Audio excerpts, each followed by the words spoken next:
وہ جوان جو ہی پروان چڑھا ان فوان شباب آیا تو اس کی پیشانی سجدے کے تقدس سے مالا مال ہو گئی، اس کی آنکھوں میں حیا اور شرم کے پہرے آ گئے، اس کے خیالوں میں پاکیزگی آ گئی، اس کی زندگی کے شب و روز نیکی کے ماحول میں بسر ہونے لگی، اس کی راتیں ذکر الہی میں، تلاوت کلام مجید میں اور دن یاد الہی میں روزے سے گزرنے لگے۔ وہ جوان جس کی جوانی اللہ کی عبادت میں گزری، کیونکہ جوانی اگر عبادت میں گزر گئی تو بڑھاپا تو پر نور ہے ہی ہے۔ سب سے مشکل مرحلہ زندگی کا جوانی کا ہے۔ شیطان زیادہ ورغلاتا ہے کسی شخص کو جب وہ جوانی کے مرحلوں سے گزر رہا ہوتا ہے۔ تو جس کی جوانی خیریت کے ساتھ گزر گئی اور اس نے اپنی جوانی کے تقدس کو محفوظ رکھ کے منزل تک پہنچا لیا، اپنی عصمت کے جوہر کی حفاظت کی، اپنی آبرو کو لٹنے نہیں دیا، اپنی آنکھوں کی شرم و حیا پر پہرے بٹھائے اور آنکھ کو برباد نہیں ہونے دیا اور اپنی زندگی کے تقدس کا پہرا دیا، تو جو جوان اپنی جوانی کو خیریت کے ساتھ گزار گیا۔ کسی نے کہا تھا نا، کتاب زیست کا ایک اور باب ختم ہوا، شباب ختم ہوا، ایک عذاب ختم ہوا۔ تو جوانی جس کی منزل تک پہنچ گئی خیریت کے ساتھ، عافیت کے سائے میں۔ مشکل تو بڑا ہے جوانی کو منزل تک لے جانا، خیریت کے ساتھ، داغدار نہ ہونے دینا، جوانی کے تقدس کو رسوا نہ ہونے دینا، عصمت کے جوہر پہ کالک نہ لگنے دینا، خواہشات کو غالب نہ آنے دینا۔ آسان کام تو نہیں ہے، مشکل کام ہے، لیکن اگر کوئی مشکل کاٹ گیا، جوانی کے تھوڑے سے ایام میں گزار گیا۔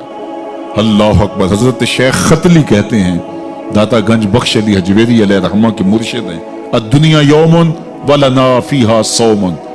وہ کہتے ہیں دنیا ایک دن ہے، ہم روزہ رکھ کے گزار رہے ہیں۔ تو روزہ رکھ کے سارا دن گزر ہی جاتا ہے، دوپہر بھی آتی ہے گزر جاتی ہے، اور عصر کا وقت بھی آتا ہے گزر جاتا ہے، کھانے کا وقت بھی آتا ہے، چائے کا وقت بھی آتا ہے، سب کچھ ہوتا ہے لیکن گزر جاتا ہے، افطار تک بندہ پہنچ جاتا ہے۔ جس نے زندگی روزے کی طرح گزار دی، جس نے جوانی روزہ رکھ کے گزار دی، خواہشات کو بے قابو نہیں ہونے دیا، مشکل کام تھا لیکن اس نے مشکل کام کر دکھایا۔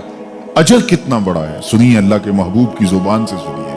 حضور نے ارشاد فرمایا جو سید ابو ہریرہ کے ذریعے سے ہمارے تک پہنچا، فرمایا قیامت کے دن جب سورج کا رخ سیدھا ہوگا، زمین تانبے کی ہوگی، لوگ پسینے میں شرابور ہوں گے، کوئی ٹخنوں تک پسینے میں، کوئی گھٹنوں تک، کوئی کمر تک، کسی کو پسینے کی لگام دی جائے گی، اور وہ پسینہ ایسے نہیں ہوگا جس طرح یہ پسینہ ہے، اتنا گرم ہوگا۔ ابن رجب حنبلی کہتے ہیں اس پسینے کا ایک قطرہ اگر احد پہاڑ پہ ڈال دیا جائے تو وہ پگھل جائے، اتنا گرم ہوگا، بدبودار اتنا ہوگا، ایک قطرہ دنیا پہ ڈال دیا جائے، انسان کیا جانوروں کے دماغ بھی پھٹ جائے۔